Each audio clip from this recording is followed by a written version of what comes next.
Je me demandais si ces mots qui t'accompagnent beaucoup quand tu reviens à la maison, quand tu écris à partir de ces images magnifiques, est-ce qu'ils t'accompagnent pendant que tu grimpes? Est-ce que la concentration laisse la place sur le moment, à la poésie et à ces mots qui t'habitent? Alors c'est vrai qu'il y a un décalage. J'ai remarqué qu'en général, quand je voyage ou que je grimpe, je prends pas de notes, j'écris pas parce que l'instant se suffit à lui-même. En fait, on fait vraiment corps avec ce qu'on vit, on est totalement immergé.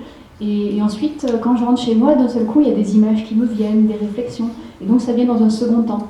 Et d'ailleurs, j'aime bien avoir un peu de temps entre chaque voyage pour laisser infuser ce qui a été vécu, que laisser les choses me traverser, parce qu'on peut courir d'une chose à l'autre, d'un projet à un autre, sans prendre ce temps. Et moi, j'ai besoin de ce temps-là, un petit peu de repos pour que des choses comme ça affleurent. Et puis après, je crois quand même qu'on vit tous quand on grimpe, et notamment dans les grandes voies, à mesure qu'il y a cette élévation physique qui se fait, on sent qu'à l'intérieur de soi, il y a autre chose qui s'élève. Enfin, c'est ce que je ressens. Et puis quand on arrive au sommet, en général, on est quand même ébloui. Donc disons que la beauté des lieux, la splendeur d'un coucher de soleil quand on sort au sommet d'une montagne, ou d'une aube, quand on marche le matin même avant de les grimper, je trouve que ça laisse place quand même à ce sentiment océanique, comme disait Romain Rolland à l'époque, sentiment un peu cosmique où on se sent faire partie d'un tout. Et je pense que chacun peut le vivre à sa manière. Ça peut être en grimpant, ça peut être en marchant sur un sentier. Les plus sages le vivent au pied d'un arbre. J'en fais encore partie, mais voilà, donc c'est un petit peu comme ça que je vois les choses. Tu parles d'une mantra à un moment donné dans ton texte. Est-ce que c'est une mantra qui t'accompagne quand tu grimpes? Tu as des mots comme ça, au moment de grimper, ça laisse la place? Parce que bon, je sais pas, moi, là ça a l'air facile, quoi. Enfin, tu es facile quand on te voit grimper, mais bon, c'est beaucoup de travail, une voix comme ça, j'imagine que c'est aussi du travail, aussi de la difficulté. Est-ce que ça laisse la place pour des mantras, des mots qui tournent dans la tête pendant qu'on grimpe? Alors c'est vrai que pour cette escalade-là, j'étais très marquée parce que c'était en 2012. Depuis 2 ans, j'étais dans une formation de yoga que j'avais commencé en 2010. Et j'étais très influencée par ces textes que je lisais, ces choses qu'on vivait. Et je crois que le yoga aussi a profondément changé ma vision de l'escalade. Il m'a peut-être permis de revenir à un geste plus simple et plus naturel qu'on oublie parfois lorsqu'on est grimpeur de haut niveau. On a tendance ou grimpeur tout court, on a tendance parfois à se focaliser sur la performance, sur le relais, la voie qu'on veut atteindre. On peut parfois passer par des petits instants de frustration si on n'a pas réussi notre objectif. Et là, j'ai eu ce moment, moi j'ai eu besoin de rompre avec cette vision de l'escalade et de retrouver quelque chose de plus spontané, de plus naturel. Et donc pour répondre à ta question, finalement, ces mots-là du yoga m'ont profondément accompagnée. C'est-à-dire que j'ai pas écrit ce texte. Enfin, ce texte, il est venu vraiment naturellement après cette escalade. C'est comme si ça avait ouvert une porte en moi que je soupçonnais pas. Et je me suis juste retrouvée à grimper comme je grimpais quand j'avais 14-15 ans, quand j'avais commencé, juste pour la joie de grimper, pour le geste simple du grimpeur. Et voilà, je trouve que c'est ce qui est beau aussi en escalade, c'est qu'on chemine en fonction des périodes de nos vies, de nos âges aussi. On change, ça évolue, on passe d'une pratique plus axée sur la performance à une pratique plus contemplative avec les années, et puis chacun le vit à sa manière, et c'est ça qui est fabuleux. Alors moi j'ai une petite hypothèse, c'est qu'il y a quelque chose qui ne change pas, et je pense que l'extrait que Lorraine va lire dans ce sens-là est, à mon sens, intéressant. À 5 ans, j'ai décidé de quitter la maison. C'était un dimanche. On m'avait injustement grondé et je ne pouvais tolérer de rester 1 minute de plus dans une famille où régnait l'inéquité. J'ai mis mon ours en peluche dans ma petite valise en osier et en traversant la cuisine, j'ai dit à maman, je m'en vais. Ah bon, m'a-t-elle répondu, masquant son sourire amusé sous l'air de la surprise. Et où vas-tu? Je ne sais pas. Et sans un regret, j'ai refermé la porte pour gravir la colline. Avec mes knickers de velours côtelés et mes chaussettes soulignant des genoux égratignés, j'avais fière allure. La petite valise dansait à mes côtés. Le talus était raide pour mes courtes jambes, et à sa cime, je dépliai mon pull entre 2 genêts et fis halte pour reprendre haleine. Le véritable sommet que j'envisageais d'atteindre était encore bien loin. À mes pieds, ma maison ressemblait à celle d'une poupée. Sa vaste toiture s'étendait avec ses tuiles couleur de terre. Côté véranda, elle atteignait le sol et aux premières chutes de neige, je me laissais glisser depuis son fêtage comme sur une piste. La maison, si petite vue d'ici, me semblait d'autant plus troublante et attirante. Je repensais à ma chambre et à mes livres, à mes chats, à mon petit frère aussi, cause de mon malheur immédiat, mais qui était bien gentil tout de même. Je pensais à papa qui devait bricoler au garage et à maman que j'avais surprise en train de préparer mon gâteau préféré. On ne voit bien les choses que d'en haut, et étrangement, la vue depuis un sommet nous rapproche de ce qu'on a quitté. 4 heures sonnaient au clocher de Rambaud. Mon ventre se creusait et je commençais à regretter ma décision hâtive. Qu'allais-je devenir ? C'était idiot tout de même, j'avais négligé d'emporter un goûter. Mais l'orgueil m'interdisait de redescendre. Ce n'était pas cette mesquine sensation de faim qui allait me faire céder. Ah non ! Refusant de m'avouer vaincu, je tins bon. Nouveau coup de cloche, 4h30. Mon estomac gargouille. Je feins de l'ignorer. C'est alors que, devançant mes souhaits, un bon génie apparaît, les bras chargés de délices attendrissants. Était-ce papa ou bien maman ? Je ne m'en souviens plus. L'apparition dépose sans un mot un pique-nique de princesse à mes pieds, prend une photo mais ne s'attarde pas. Et je reste seule, les talons ancrés dans les marnes grises, la petite valise à mes côtés, les papilles exultant de nuit vaporeuse et de chocolat fondu. Vacille au coin de mon œil une larme de gratitude. Cette scène enfantine est restée gravée dans ma mémoire. Elle me rappelle ce besoin précoce d'indépendance et cette difficulté que j'éprouvais en même temps à relâcher les liens et à m'éloigner tout à fait. Elle m'a longtemps évoqué aussi ces élans matés par ma santé fragile. Ces essors brisés, j'ai trouvé moyen de les contourner. Peut-être y a-t-il des natures d'arpenteurs et des natures de grimpeurs. Si certaines constitutions sont adaptées à l'horizontalité, à la vastitude d'espaces sans fin, d'autres s'épanouissent mieux dans la verticalité. J'ai trouvé en quelque sorte mon milieu, suspendu à distance d'un paysage, je surplombe et qui procure ce sentiment étrange d'éloignement et de proximité, je me sens à mon aise. À défaut de marcher loin, j'ai choisi d'aller haut. Alors peut-être je vais redemander si quelqu'un a une question, envie de réagir à ce passage. Non. Voilà, moi il y a quelque chose qui me frappe beaucoup quand j'entends ce passage, c'est que ça commence par à 5 ans, et je trouve que si on enlève ces 3 premiers mots, tout petits, finalement c'est quelque chose qui peut quasiment s'appliquer à toute ta vie. Est-ce que tu as pensé à ça en l'écrivant ? Est-ce que c'est conscient ou... Alors j'ai vraiment, en écrivant cette scène, j'ai vraiment vécu un souvenir précis de ma jeunesse. J'ai rien inventé, ça part d'une photo que j'ai dans un album de famille, et puis j'ai toujours gardé ce souvenir en tête. Et effectivement, le besoin de pousser la porte, de sortir, ça fait partie de moi, quoi. Et quels que soient les âges, après plus tard à 17 ans, je suis partie aussi de la maison pour aller passer mon bac à Aix-en-Provence, et puis voilà, j'avais toujours besoin d'indépendance, d'autonomie, d'émancipation depuis très jeune. Et voilà, c'est un petit peu, effectivement, on pourrait le mettre à divers âges de la vie. Ouais. Il y a quand même des choses très troublantes. Tu racontes à 5 ans, je suis en haut, et puis je regarde ma maison de haut, qui est toute petite, elle est chaleureuse, elle m'attend, et c'est exactement ce que tu décris un peu plus loin dans le livre, c'est ta situation aujourd'hui. Tu grimpes au-dessus de ta maison. Ah ça, j'y avais pas pensé. Ce qui est beau avec l'écriture, c'est que le lecteur peut enrichir le livre par son interprétation et vous faire songer à des choses qu'on n'imaginait pas.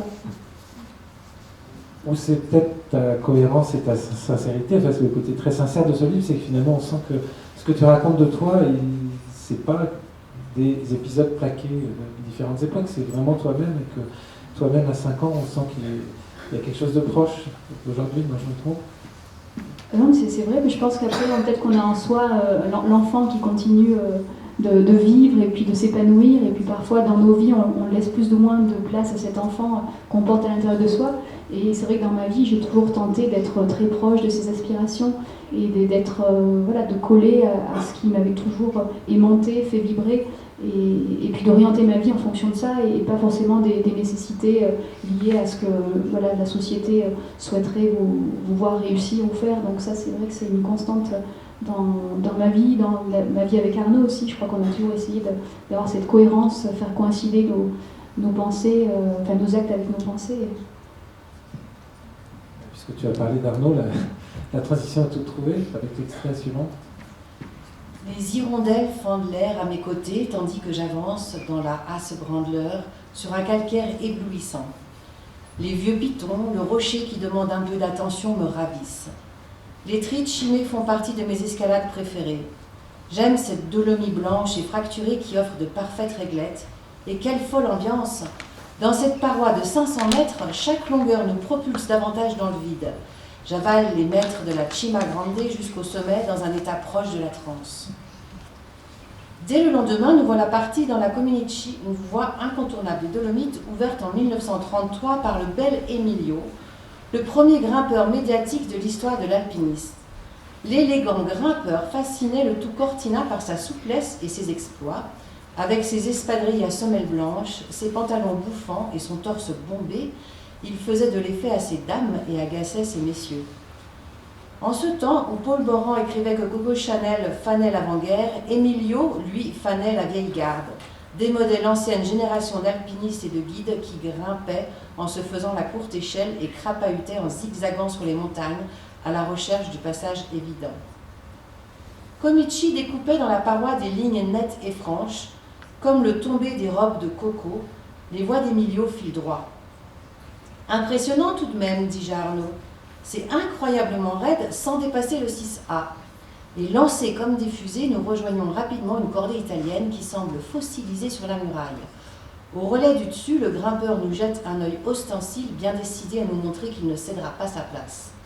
Je propose à Arnaud de ralentir. Pourquoi ne pas attendre ici en mangeant un gâteau? Ce n'est pas agréable d'avoir des bolides collés à ses semelles, d'autant que notre mérite n'est pas bien grand, cette voie n'est pas trop difficile pour nous. Mais pressé de rejoindre le soleil, Arnaud n'a aucune envie de s'éterniser en face nord. « Do you know Arnaud Petit ?» s'exclame-t-il soudain à l'adresse de l'Italien. « Mais qu'est-ce qui lui prend? Il est fou !» J'ouvre de grands yeux effarés. Et l'autre de répondre éberlué. « Si, Perquet. Perquet, c'est moi !»« You are Arnaud Petit !» reprend l'autre, la mine transfigurée. Il n'en croit pas ses yeux et je n'en crois pas les miens. 15 mètres plus haut, son leader qui a tout entendu s'arrête net de grimper et se pend à un piton, ouvre grand les bras et s'exclame à notre adresse. « Arnaud Petit! Et toi, Stéphanie ?»« Si. Incroyable !» Nos tifosi se confondent en excuses, les voici ravis d'être dépassés et on se paye même d'une photo de groupe au relais. Arnaud m'amuse et me surprend. Il a conscience de sa valeur et possède l'art du raccourci. La fausse modestie lui est parfaitement étrangère. Certains doivent s'en étonner et se dire qu'ils ont affaire à un fat. Lorsqu'on le connaît, on s'aperçoit vite qu'il est joueur et totalement décomplexé. Dont une scène que Stéphanie raconte dans la Walker avec deux grimpeurs en chemise à carreaux. Je ne sais pas si vous pouvez le dire. Non, c'était deux grimpeurs qui avaient à peu près 65 et 70 ans et ça nous avait vraiment impressionné parce que, là du coup je vais raconter une scène du livre, c'est qu'en fait on les avait croisés dans une voie facile à l'aiguille de Blétière où ils avaient déjà des techniques d'assurage un peu très particulières, assez peu orthodoxes, quoi, avec le 8 placé sur le relais, c'était assez étrange et là on les retrouve dans les Grands Jorasses, alors c'était fabuleux, ils avaient une corde très courte donc ils n'arrivaient jamais au relais, alors ils se retrouvaient toujours pendus sur un piton au milieu de la paroi et c'était à la fois très motivant de les voir parce qu'on se dit mais quand même à leur âge ils engagent, ils y vont et en même temps un petit peu inquiétant aussi, surtout quand l'un des deux a débaroulé sur le bébé suspendu en tirant sur une mauvaise corde. Et donc c'est vrai que c'est assez pittoresque en fait les classiques parce qu'on est tous chacun avec notre bagage, notre expérience et en même temps je trouve ça très, moi j'aime beaucoup, c'est très sympathique et on y fait de belles rencontres. Oui, voilà. On va d'ailleurs parler d'un endroit qui vous est cher à tous les deux, puisque ce prochain extrait se passe au Maroc, à Taria. Chère Sadia, j'ai tant pensé à toi et à tes amis durant toutes ces années. Toujours il me tarde de te revoir, de t'embrasser. Les saisons passent et je pense à toi. Lorsque je pars sur la colline avec mon sac à dos ramassé du petit bois pour l'hiver, toujours je pense à toi, arpentant les pentes avec ta hache pour débiter le vieux tronc noueux d'un genévrier. Lorsque je m'en vais au jardin cueillir un bras de menthe, je revois la théière fumant sur la braise de ta petite cuisine noire de suie au sol de terre battue. Lorsqu'un arc-en-ciel s'épanouit après l'orage, je songe au bon nom que vous lui donnez là-haut, Tsilit Numzar, la fiancée de la pluie. Le miel que je savoure chaque matin me paraît bien léger à côté du tien, amer et fort aux essences d'absinthe et de thym. Te souviens-tu? J'avais fait la grimace et tu m'avais dit « Mange, c'est notre médicament à nous ». C'est pour parler avec toi que j'ai appris le peu de berbère que je sais, et toi tu as demandé à Ahmed, ton frère, de t'apprendre quelques mots de français pour que nous puissions échanger. Nous n'avons pas beaucoup progressé, alors on ne se dit pas grand-chose. Être ensemble, muette, nous suffit. Aujourd'hui tu as 24 ans et l'an prochain tu vas te marier. Sadia, je t'ai offert les boucles d'oreilles de ma grand-mère. En retour, tu m'as donné un petit napperon en laine. Il est là sur ma chaise, imparfait et précieux, et les perles nacrées brilleront toujours mieux à tes oreilles qu'on miennes. Tu es restée petite, tu as travaillé dur. Tu ris toujours, mais tu es plus grave, les cheveux retenus par ton voile, ajustés à l'ovale pur de ton visage. Tagia Ishkra, tu me dis que la vie est difficile ici et tu ris.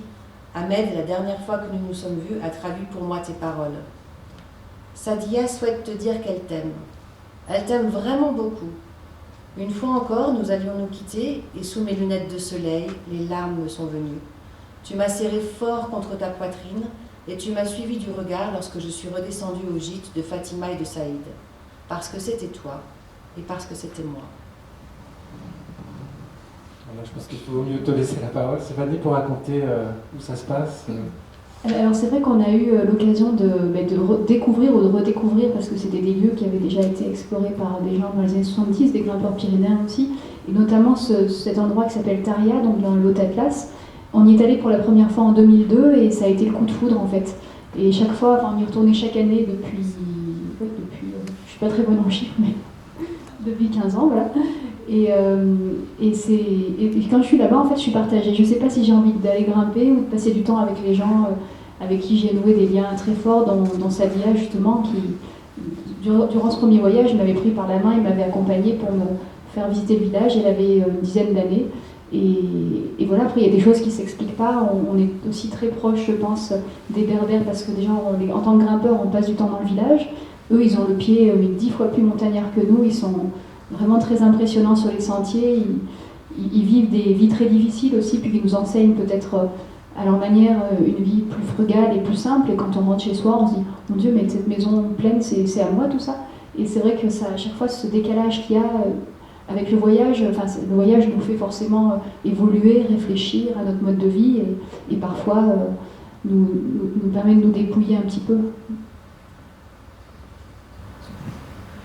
Sur Taria, ce qui est sympa aussi, c'est que maintenant ils grimpent, enfin les garçons, les filles ça arrivera un peu plus tard je pense. Donc les petits-enfants qu'on a connus, là ils sont passionnés d'escalade, mais ils croisent plein de grimpeurs qui leur ont appris des techniques. Là on leur apprend à ouvrir des voies parce que c'est eux qui vont continuer à entretenir le site parce qu'il y a quelques voies sportives, des voies courtes.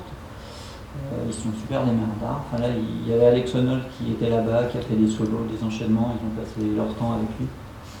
Et ouais, c'est en pleine mutation et cette le mélange avec les grimpeurs occidentaux et puis les locaux, finalement, je pense qu'il est assez intéressant pour tout le monde de toute façon. Alors là, on change de...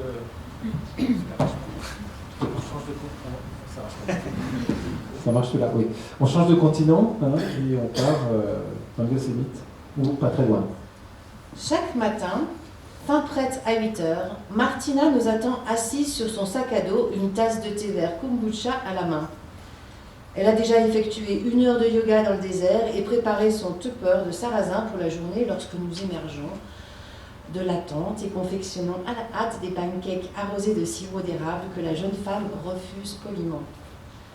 Face à notre ami, même Arnaud, pourtant organisé, a le sentiment d'être un amateur perpétuellement en retard.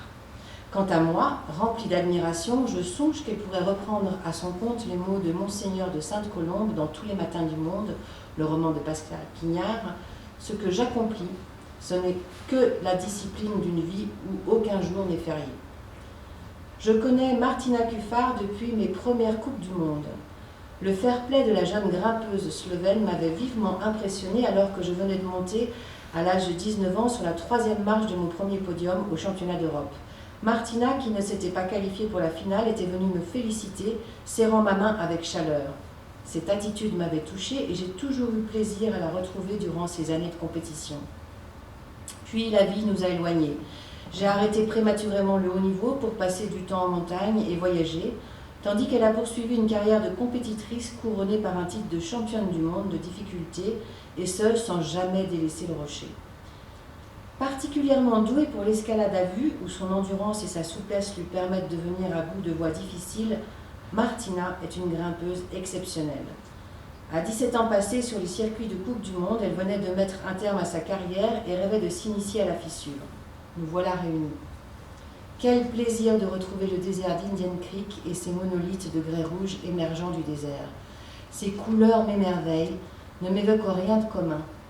Le site est pittoresque pour les Européens. Nous avons installé notre petit campement sauvage au bout d'une piste qui s'efface dans le sable et nous passons nos journées à grimper jusqu'au coucher du soleil, nous confrontant à des fissures de toute taille. Après la phase d'acclimatation, Martina s'en sort magistralement. C'est si bon de l'avoir découvert à son tour ces sensations nouvelles.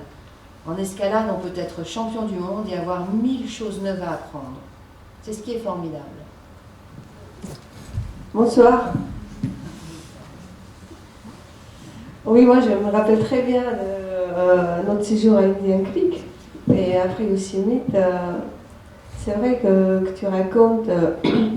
Moi je viens d'arrêter la compète. En fait, j'ai arrêté la compète en décembre et déjà en octobre, je pense, on a tout organisé. J'ai acheté ce billet et j'avais vraiment la chance d'être avec vous deux, les pros de. Vous avez déjà l'expérience des fissures.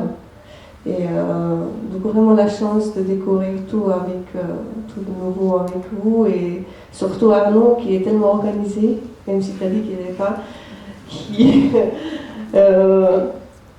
avant le voyage il a fait une liste de tout ce qu'il faut prendre, il y avait même il avait écrit les caleçons, mais bon c'était tout ce qu'il fallait prendre pour les. Oui, j'ai tout pour faire des grands vols au Yosemite et des fissures d'Indian Creek.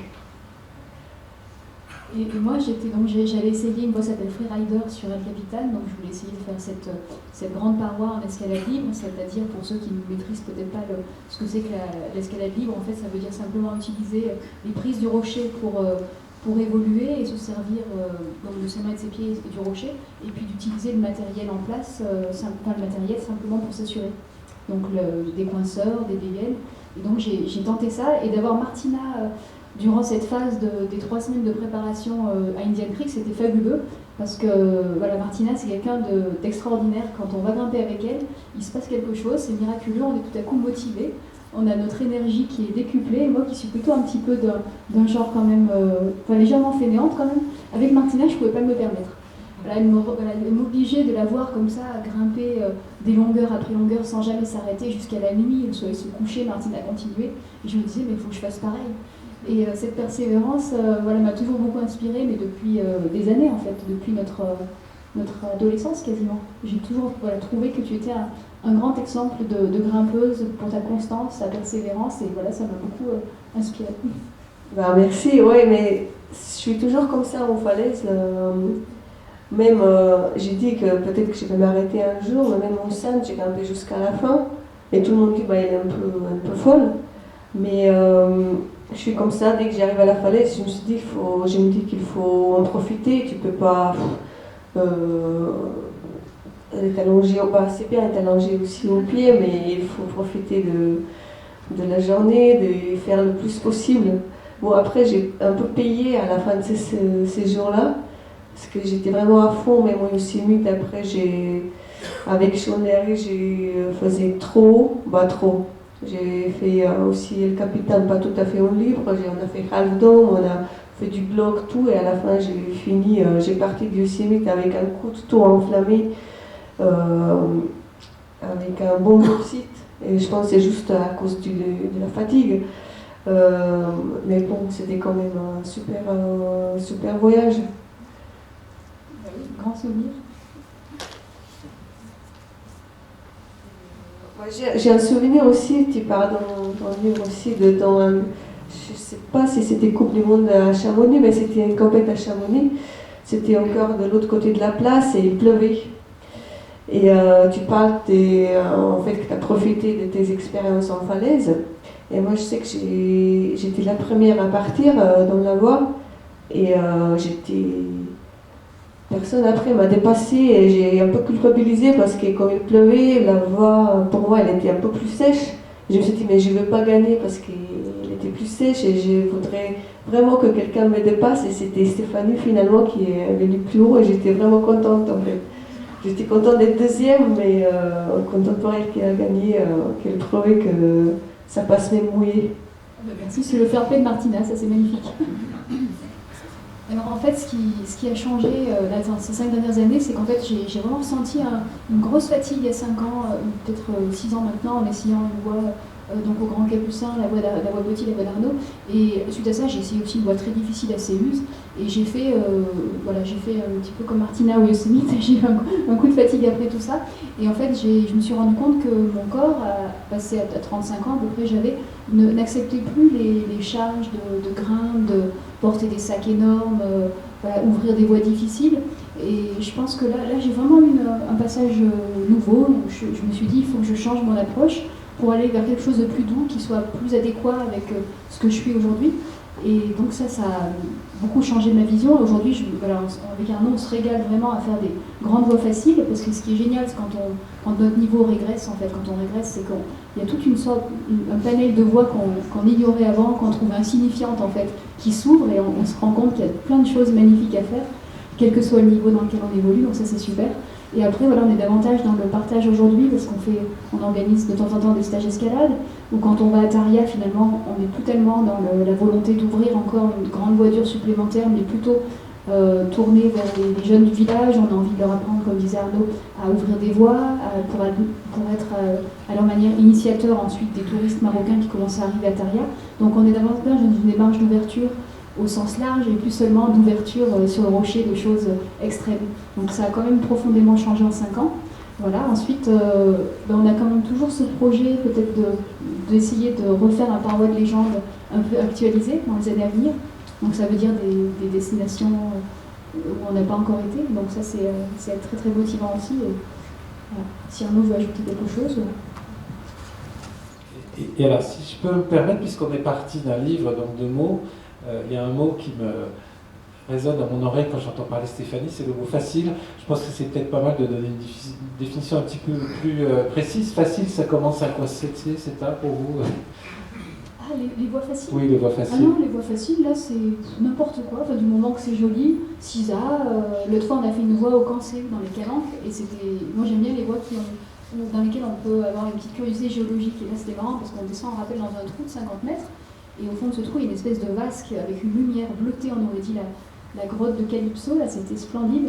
Et voilà, dans les Calanques, moi, je suis vraiment davantage sensible aujourd'hui à l'environnement dans lequel j'évolue, parce que parfois quand on essaie des voies difficiles, on a un petit peu les œillères de la performance qui nous bloquent, et on ne s'aperçoit pas en fait, qu'on évolue simplement dans une splendeur, et que c'est la beauté finalement qui compte de ces massifs qu'on a au-dessus de nos têtes quand on est par exemple ici à Chamonix, et que cette immersion-là qui rend l'escalade si particulière. Et pour moi, c'est pas seulement une gymnastique sur le rocher, mais vraiment une expérience sensorielle au sens large du terme, cette sensualité, ce grain du rocher qu'on aime caresser, toucher, puis qu'on apprend à connaître avec les années. Et voilà, je pense qu'on peut tous ressentir grimpeurs ce type de plaisir-là.